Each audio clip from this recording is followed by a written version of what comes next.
ये तो आपका जो आज का जो पहला क्वेश्चन है, बिंदुसार की मृत्यु कब हुई? ठीक है, बताइए बिंदुसार की मृत्यु कब हुई? 273 में। कब हुए? 273 में बिंदुसार की मृत्यु होती है। ठीक है, यहाँ पे ये पेन काम सही से नहीं कर रहा, पेन चेंज किया जाए, रेड कलर। इस पेन का प्रयोग किया जाए। ठीक है, बिंदुसार का उत्तराधिकारी कौन बना? अशोक। बिंदुसार का उत्तराधिकारी अशोक। अशोक। ठीक है, ध्यान में, हालांकि अशोक को बनाना नहीं चाहता था वो, हम्म। लेकिन अशोक फिर भी बन गया।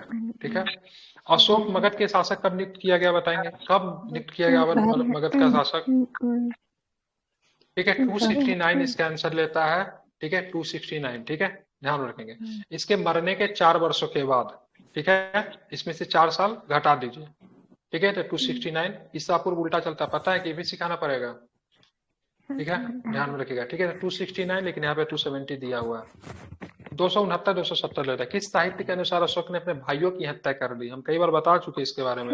सो भाई भारत का नहीं हो। ठीक है, वो कहाँ का है? वो शिहली है। ठीक है, शिहली। ठीक है, सिंहली साहित्य के अनुसार अशोक ने अपने कितने भाइयों की हत्या कर दी थी? कहते हैं 99। अशोक बिंदुसार के 100 बेटे थे, उनमें से 99 की कहानी समाप्त कर दिया अशोक ने। ठीक है, चलिए बताना, अशोक के राज्याभिषेक कब हुआ? अब आ जाएगा 269। सही क्वेश्चन। बिल्कुल ठीक है, कब हो जाएगा? तो ध्यान में, बहुत सुंदर। अशोक का राज्याभिषेक कब हुआ था? तो यहाँ पे फिर से ये मतलब ये कहना चाह रहा है, राज्य का राज्याभिषेक तो बात करेंगे 269। ठीक है, चलिए। ठीक है, नेपाली साहित्य के अनुसार शासक बनने से पूर्व अशोक कहाँ का गवर्नर था? अंग मतलब अंग नहीं, दक्षिण। तक्षशिला तक्षशिला मतलब कहाँ का तक्षशिला गवर्नर था? ठीक है, काशी छदी अंग तक्षशिला नहीं होगा। ठीक है, तक्षशिला ठीक है, तसीला का रहा था वो। ठीक है, गलत नहीं, तसीला का विद्रोह करे में अवंती तो यहाँ पे ऑप्शन है नहीं। बाद में हो ठीक है, निम्न में जाएगा। से किस शासक को प्रारंभ में, ठीक है, चंडाशोक या फिर कामोशोक, चंडाल अशोक के नाम से किसे जानते थे? अशोक को। बिल्कुल ठीक है, अशोक को बोलते, क्योंकि बहुत ही डेंजरस था। अशोक का नाम उल्लेख कितने अभिलेखों में मिलता है? 2 अभिलेख। 4 अभिलेख में। ठीक है, अशोक का नाम अशोक किस में मिलता है? 4 अभिलेख में मिलता है। निम्नलिखित में से किस अभिलेख में अशोक का नाम अशोक मिलता है? तीनों में। मास्की, गुर्जर, नेतुर, एक में बता देता हूँ एक्स्ट्रा। ठीक है, उद्गोलम आदित्य। में। ठीक है, सब में। ठीक है, उद्गोलम में। ठीक है, मास्की, गुर्जरा, नेतुर, उद्गोलन में। ठीक है, निम्न में से किस अभिलेख में अशोक का नाम अशोक मिलता है? उडगोलम। और अभी तो ऊपर लिखे ना, किस अभिलेख में अशोक को प्रियदर्शी कहा गया? प्रियदर्शी। भाव।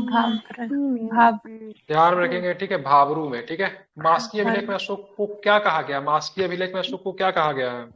बुद्ध शाक्य कहा गया। क्या कहा गया? बुद्ध शाक्य। ठीक है, मास्की अभिलेख में अशोक को बुद्ध शाक्य। अशोक ने अपने जीवन में एकमात्र युद्ध लड़ा था, जो कि लड़ा, बड़ा भयंकर लड़ा। कौन सा युद्ध था? कलिंग का हुआ। अशोक ने किस शिलालेख से कलिंग युद्ध की जानकारी मिलती है? कौन सा शिलालेख है? 13वां। अशोक कलिंग युद्ध में अशोक के शासन के किस वर्ष में लड़ा गया? 8वें वर्ष। ठीक है, 8वें वर्ष में। ठीक है, कलिंग युद्ध अशोक ने कब लड़ा, क्या बताएंगे? 269 में 8 साल घटा दीजिए ना, तब ना बोले से 269 में शासक बनना, क्योंकि इसका अंदाजा 8 में, ये कैसे पता चला अशोक 269 में शासक बना? रीजन है 13वां शिलालेख, जिसमें लिखा हुआ अशोक के 8वें वर्ष युद्ध लड़ा गया। ठीक है, उसमें 261 का ईसापुर का डेट लिखा हुआ है, जिससे पता चलता अशोक 8 साल पहले शासक बना था। ठीक है, किस युद्ध के बाद अशोक ने धम्म का नीति अपना लिया? ठीक है, किसके अनुसार कलिंग युद्ध का मुख्य युद्ध हाथियों के क्षेत्र को प्राप्त करना था? अश्वशयन। कौटिल्य। राष्ट्ररंगिनी किसकी रचना है? कल्हड़। कल्हड़ के। राष्ट्ररंगिनी के अनुसार, ठीक है, अशोक बौद्ध धर्म में ग्रहण करने से पहले किस धर्म का कट्टर समर्थक था? आजीवक का। शैव था। ठीक है, कौन था? शैव था। ठीक है, किसने अशोक को बौद्ध धर्म में दीक्षित किया? उपगुप्त। उपगुप्त ने किया। अशोक ने अपने साम्राज्य को कितने भागों में बांटा था? 4 पहले से थे, एक कलिंग जुड़ जाएगा। ठीक है, नाम बताइए। नहीं था।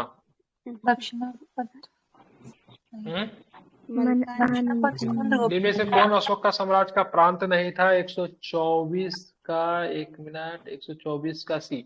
ठीक है, मलका निगरी नहीं था। उत्तरापथ था, दक्षिणापथ था, अवंती था, तक्षशिला था, तक्षशिला, और एक आपका कलिंगा हो गया। उत्तरापथ, नहीं, उत्तरापथ, दक्षिणापथ, अवंती। पटना को किस नाम से जानते थे? दक्षिणापथ तो तक्षशिला को बोलते थे।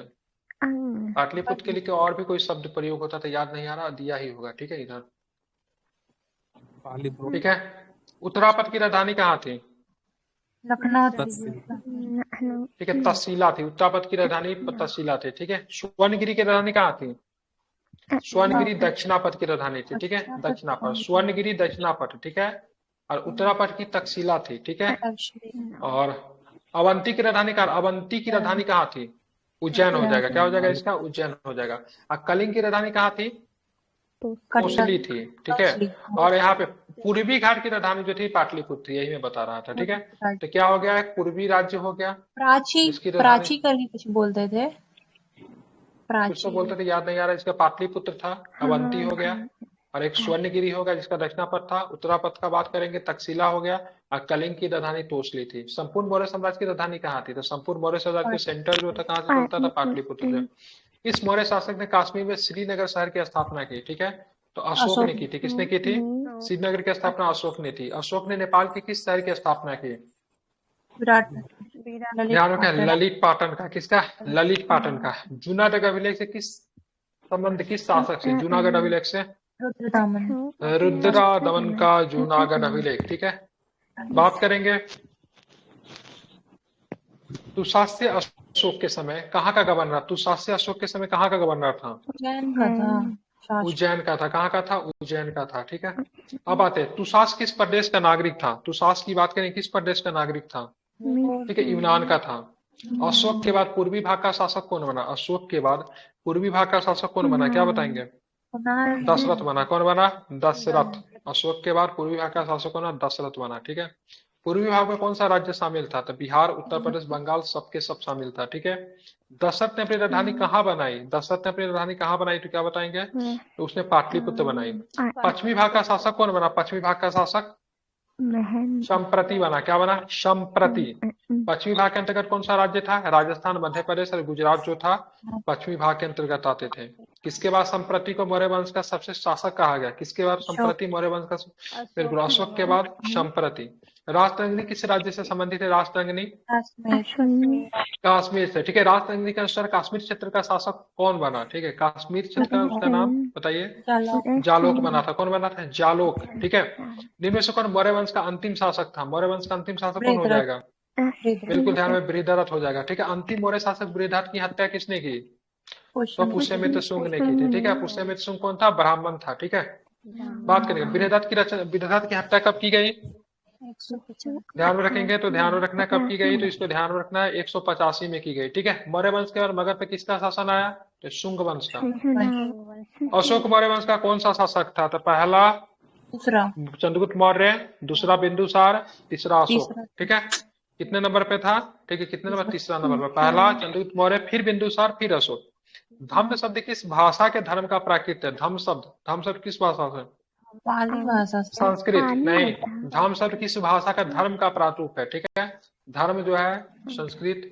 धर्म का प्राकृत रूपांतर की बात करेंगे। ठीक है। धर्म के प्राकृतिक रूपांतर की बात करेंगे, धम्म है। ठीक है। इस इतिहासकार के अनुसार मतलब बौद्ध धर्म से संबंधित है, तो पढ़िए नहीं क्या? धम्म शब्द किस भाषा के धर्म का प्राकृतिक रूपांतर और कहाँ से पैदा हुआ? ठीक है। संस्कृत पहले की पहले बौद्ध धर्म पहले था, वही से संस्कृत से ही तो धर्म से ही तो धम्म बना है। धर्म का प्राकृतिक रूपांतरण है। अब ये थोड़ी ना बोलते धम्म शब्द किससे संबंधित है, ये पूछ रहा है रूपांतरण किसका है। ठीक है। चलिए अब चलेंगे, किस इतिहासकार के अनुसार अशोक धर्म राजनीतिक सामाजिक समस्याओं को सुलझाने के लिए उनके दिमाग की वैचारिक उपज थी? किसने कहा? रोमिला थापर, फालतू इतिहासकार है ये। ठीक है। अशोक ने अभिलेखों को कितने भागों में विभाजित किया है? ठीक है, 3 भाग में अशोक के। ठीक है, शिलालेख। ठीक है, ध्यान रखेंगे, शिलालेख है, स्तंभ लेख है, गुहा लेख है। ठीक है। चित्रलेख की बात करेंगे तो चित्रलेख नहीं है। ठीक है। शिलालेख है, गुहा लेख, स्तंभ लेख है। अशोक के शिलालेख कितने स्थानों से प्राप्त हुए हैं? 8 से। ठीक है। ध्यान रखें, 153 का सही। ठीक है। अशोक के शिलालेख कितने स्थानों से प्राप्त है? 8 स्थानों से। अशोक के अधिकांश शिलालेखों की लिपि क्या है? ब्राह्मी और खरोष्टी। नहीं, ब्राह्मी, ठीक है, ध्यान रखिएगा, लिपि की बात करेंगे ब्राह्मी, ज्यादातर खरोष्टी भी है, ठीक है, लेकिन अधिकांश पूछ रहा है, ठीक है, ब्राह्मी होगा, ब्राह्मी है, खरोष्टी, अरमाइक है, यूनानी है, ठीक है, समझ गए ना। अधिकांश जब भी पूछेगा तो ब्राह्मी आंसर होगा, ठीक है। निम्न में से कौन सा शिलालेख गुजरात से प्राप्त हुआ है? गुजरात से कौन हुआ है? गिरनार। ठीक है, ध्यान में रखेंगे कौन सा हुआ था? गुजरात से बात की गिरनार हुआ। धौली शिलालेख किस राज्य से प्राप्त? धौली ओडिशा से, ठीक है, कहाँ से हुआ? ओडिशा से हुआ है, ठीक है। निम्न में से कौन सा शिलालेख उड़ीसा से प्राप्त हुआ है? तो जूनागढ़, कौन हो जाएगा? ध्यान, सॉरी, जूनागढ़ से तो कोई नहीं, चौगढ़ ओडिशा से, जूनागढ़ गुजरात वाला, सॉरी, जौगढ़ उड़ीसा से। कालसी कहाँ से हुआ है? कालसी ये आपको पड़ता है, उत्तराखंड में पड़ता है कालसी, बताइए आप। देहरादून से, ठीक है। एराकुडी शिलालेख दक्षिण भारत में पड़ता है, बताइए, सारा दक्षिणी भारत का है। आंध्र प्रदेश से मिला, कहाँ से? आंध्र प्रदेश से। सोपरा शिलालेख कहाँ से मिला? सोपरा, पंजाब। सोपरा की बात करेंगे तो ध्यान रखिएगा ये महाराष्ट्र से है, कहाँ से? महाराष्ट्र से। कौन निम्न में से कौन सा शिलालेख खरोष्टी लिपि से प्राप्त हुआ है? आवाज बड़ी मन से। ये ध्यान रखिए, दो ही जो मिला है, ठीक है, शहाबगंज और मनसेरा से, ठीक है। आप चलेंगे भारत से बाहर, ठीक है, भारत से बाहर चलेंगे तो शहबाजगढ़ी शिलालेख पाकिस्तान में किस स्थान से प्राप्त हुआ है? रावलपिंडी। कहाँ से? शहबाजगढ़ी पेशावर से प्राप्त होता है, ठीक है। मनसेरा कहाँ से मिला? मनसेरा अफगानिस्तान। शहबाजगढ़ी सब पाकिस्तान में, ठीक है, अफगानिस्तान में अभी नहीं, अब आएगा पाकिस्तान। पाकिस्तान के किस स्थान से मनसेरा शिलालेख अभी जस्ट ऊपर में हुआ है? पाकिस्तान के किस स्थान से?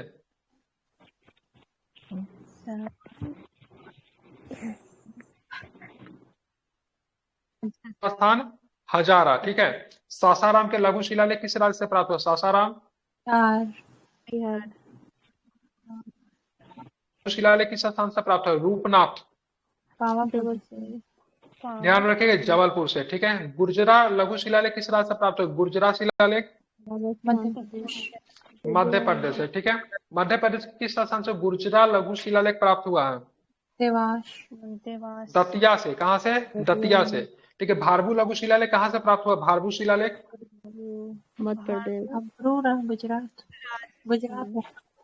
भारभू बैराट गुजरात। राजस्थान के किस शासन से भारभू लघु शिलालेख प्राप्त हुआ है? जयपुर से, कहाँ से? जयपुर से, नहीं, जयपुर से, ठीक है।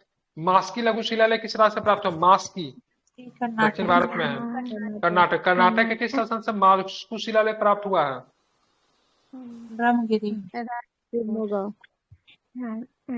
ब्रह्मगिरी लघु शिलालेख किस राज्य से प्राप्त हुआ? ब्रह्मगिरी लघु शिलालेख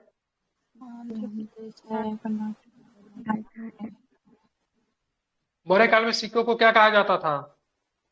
तीनों ही कहते हैं। काकानी, आहत, सारे के सारे कहे जाते थे, ठीक है। सिद्धपुर लघु शिलालेख कहाँ से प्राप्त हुआ? सिद्धपुर लघु शिलालेख ब्रह्मगिरी से, कहाँ से? ब्रह्मगिरी से। ब्रह्मगिरी नामक स्थान किस राज्य में स्थित है? कर्नाटक। ये कहाँ से? तो ध्यान में रखेंगे कर्नाटक, ठीक है, ध्यान में रखना है। आगे की बात करेंगे, आगे का प्रश्न, ठीक है। जटिंग रामेश्वर लघु शिलालेख कहाँ से प्राप्त हुआ है? शिवमोगा। ब्रह्मगिरी से, ठीक है। गवी मठ लघु शिलालेख कहाँ से प्राप्त हुआ है? गवी मठ, ठीक है, मैसूर से, ठीक है। पालकी गुंडू लघु शिलालेख कहाँ से प्राप्त हुआ? पालकी गुंडू रायचूर से, ठीक है, ध्यान रखें, कहाँ से? रायचूर से।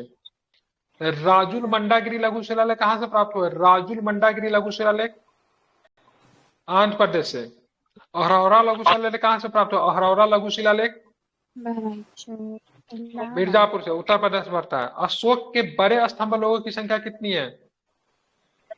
ये 7 है, ठीक है। कितने? 7 है। दिल्ली टोपरा स्तंभ कहाँ से प्राप्त हुआ? दिल्ली टोपरा अंबाला।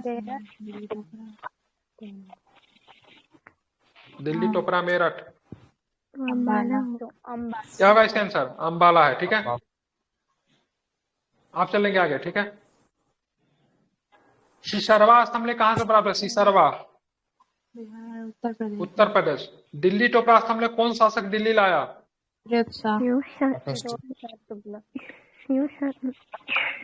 शाह तुगलक, ठीक है। दिल्ली मेरठ स्तंभ कौन शासक दिल्ली लाया? तभी उठा उठा के ले आता है, चोर था क्या ये? लौरिया अरेराज स्तंभ लेक किस राज्य में है? बिहार।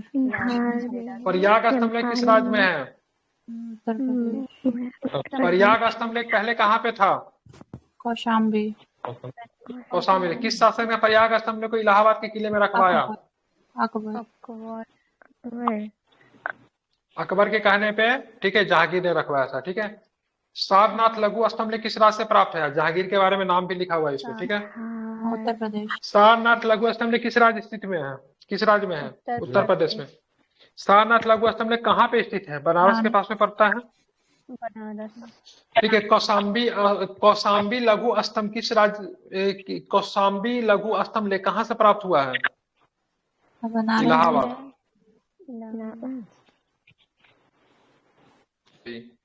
ठीक, तो इलाहाबाद के पास में ही तो कौशाम्बी है। बनारस से एक स्टेशन पीछे सारनाथ है। अब चलते हैं महामहोपाध्याय हरिप्रसाद शास्त्री के अनुसार अशोक की कौन सी नीति का पतन मुख्य कारण बना?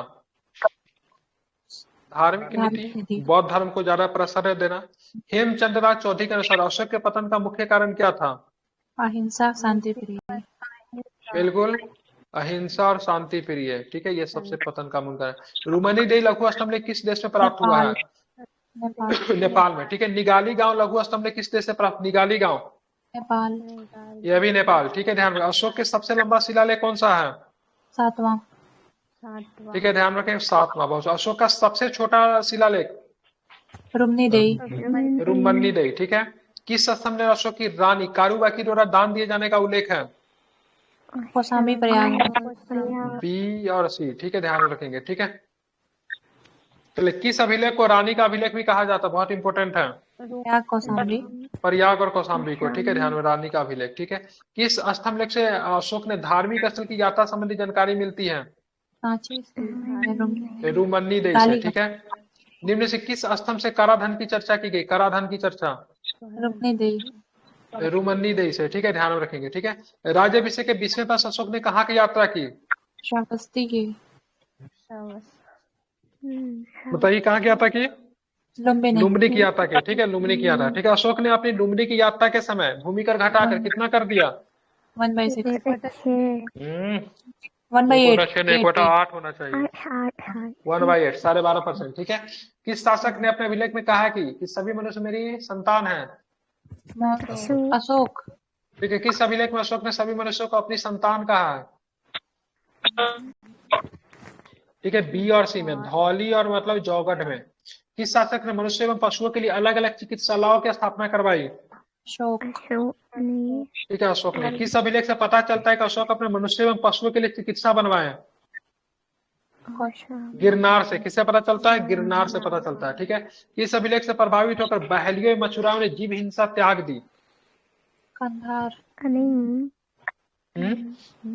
ठीक है, कंधार से, ठीक है। किस अभिलेख से प्रभावित होकर बहलियों मछुआरों ने जीव हिंसा त्याग दी? तो कंधार। कंधार के पास सारेकुना के नामक स्थान से प्राप्त हुआ अभिलेख किसमें है? जब ध्यान में रखिएगा, अलग हो जाता है यहाँ पे, ठीक है। ग्रीक और माइका में, ठीक है। ये आपको अफगानिस्तान में मिलता है, ठीक है। सारेकुना फिर कंधार की बात अफगानिस्तान का है। कंधार प्लेन हाईजैक हुआ था, ठीक है। कहाँ से प्राप्त? अभिलेख पर अशोक के अतिरिक्त समुद्रगुप्त तथा अकबर के दरबारी बीरबल के भी लेख मिलते हैं, जस्ट अभी थोड़ा पहले चर्चा किए थे, ठीक है, इलाहाबाद से। इस अभिलेख से अशोक अपने, ठीक है, महामात्यों को संघ भेद रोकने का आदेश देता है। बताइए, तीनों से। सांची, सारनाथ, कौशाम्बी। क्या कुछ दिक्कत हुआ क्या?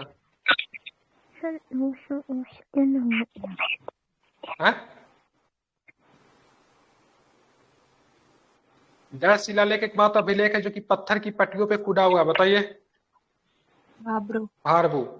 अशोक के अभिलेख की भाषा क्या थी? पाली। लिपि ब्राह्मी, भाषा पाली। किस लिपि में दाएं से बाएं लिखा जाता था? लिपि में दाएं से बाएं लिखा जाता है, खरोष्टी में। अशोक के किस अभिलेख में ब्राह्मी लिपि दाएं से बाएं लिखी हुई है? ब्राह्मी लिपि दाएं से बाएं लिखी हुई है। कहाँ पे है? उल्टा है यहाँ पे, ठीक है। एर्रागुड्डी लिखा हुआ है, ठीक है। बिहार के किस जिले में गुहा लेख साक्ष्य मिले हैं?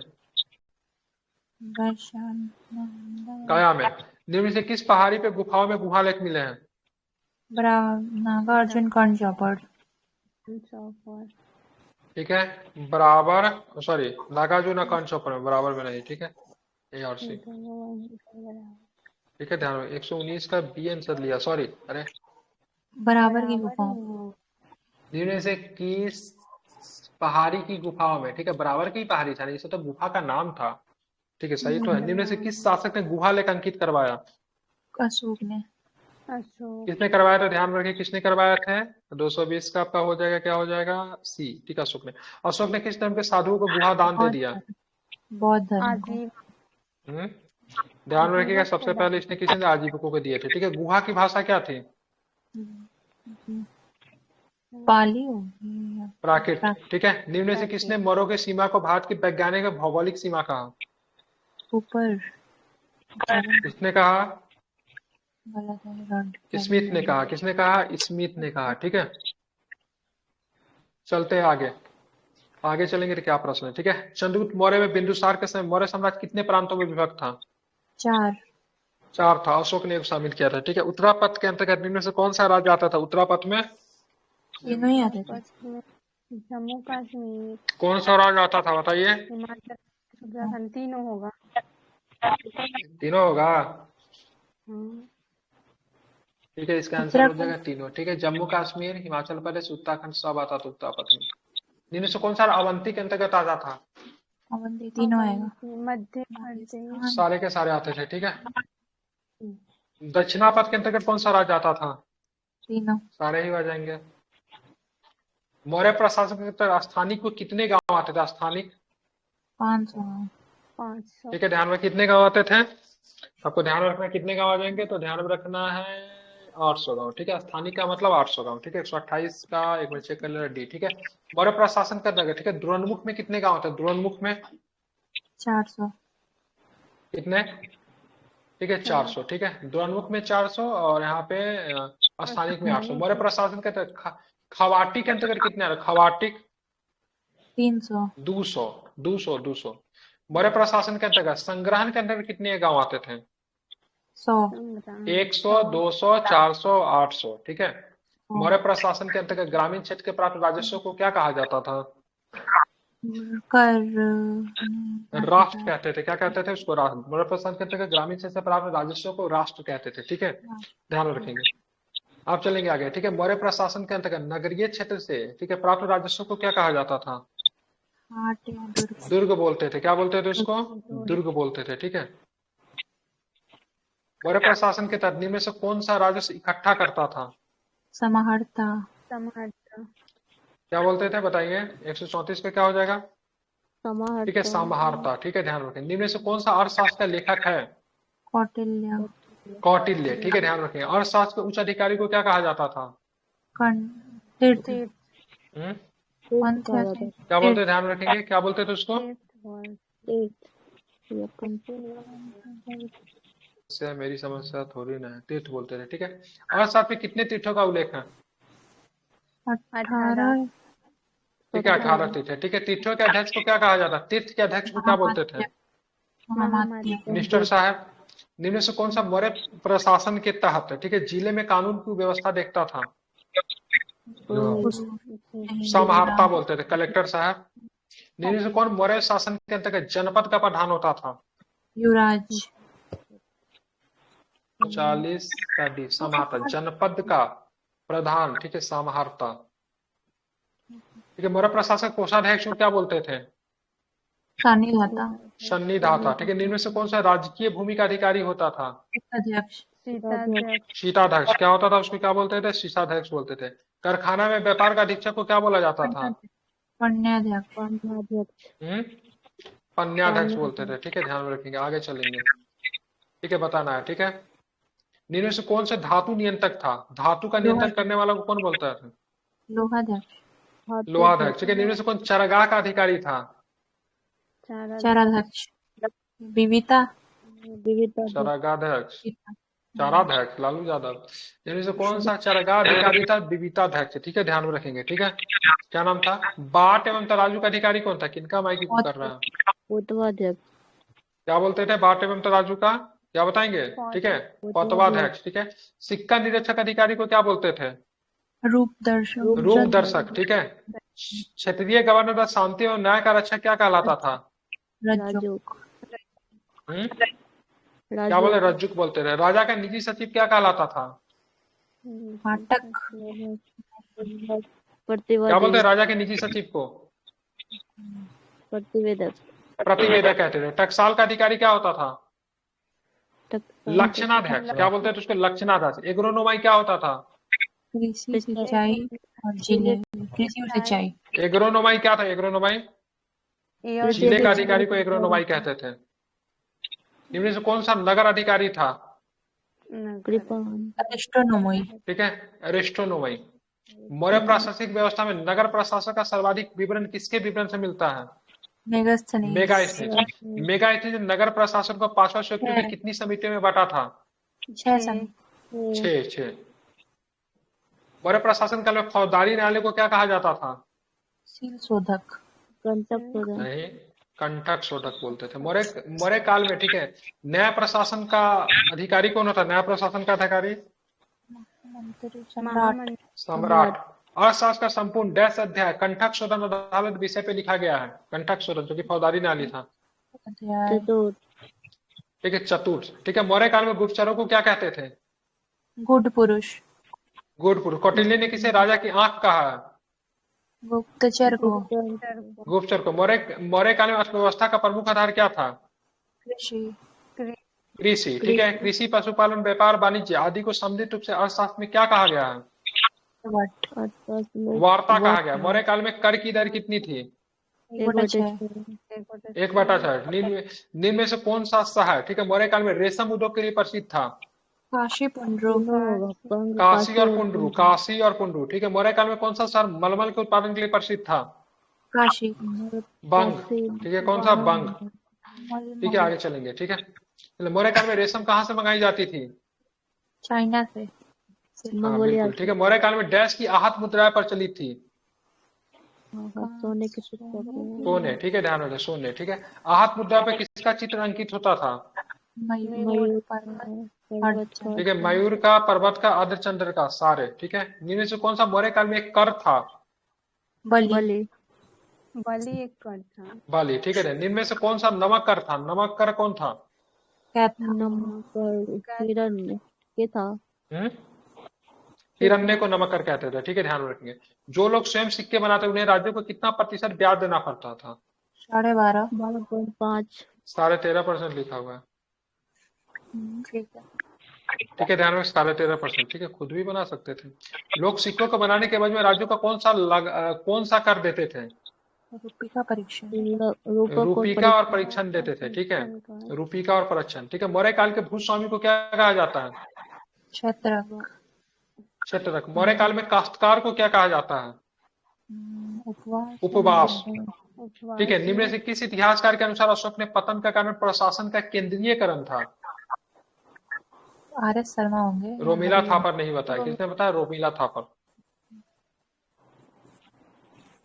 मौर्य काल के राज्य की ओर सिंचाई का प्रबंध क्या कहलाता है? सेतुबंध। सेतुबंध। निम्न में से कौन सा कर पूरे गांव में एक बार वसूला जाता था?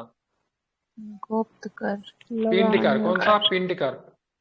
कौन था? पिंड कर। मौर्य काल में पशुओं की रक्षा के हेतु कौन सा कर?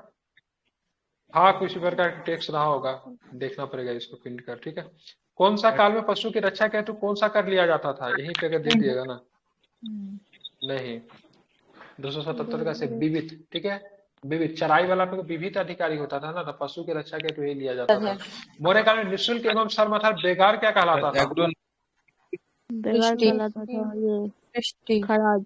नहीं, ये नहीं, विष्टि। ठीक है, विष्टि कर जो था बेगार था। मौर्य काल में देशी वस्तुओं पे कितना प्रतिशत का कर लिया जाता? देशी वस्तु पे 4% का। मौर्य काल में आयातित वस्तुओं पे कितना? नहीं, इंपोर्ट करके जो बाहर से मंगाते थे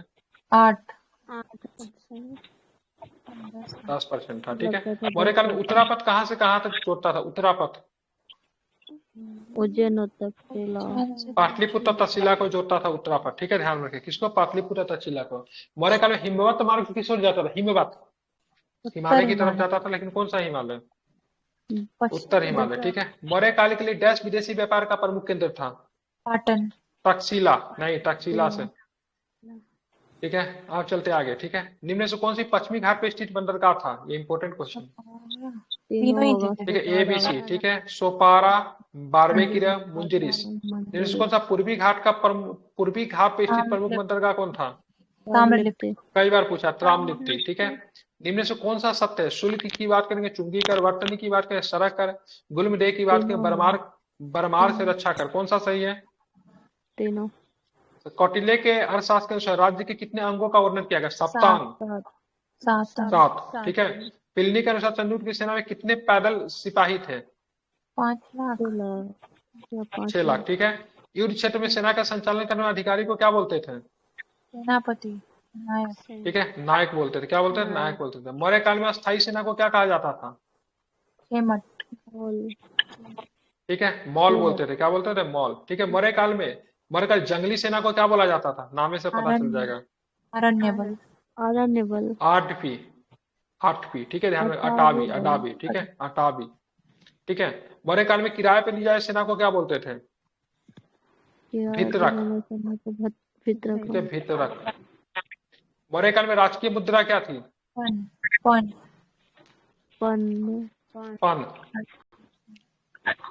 आप चलेंगे, कौटिल्य के अर्थशास्त्र में किसकी रचना हुई है? ब्राह्मण व शूद्र।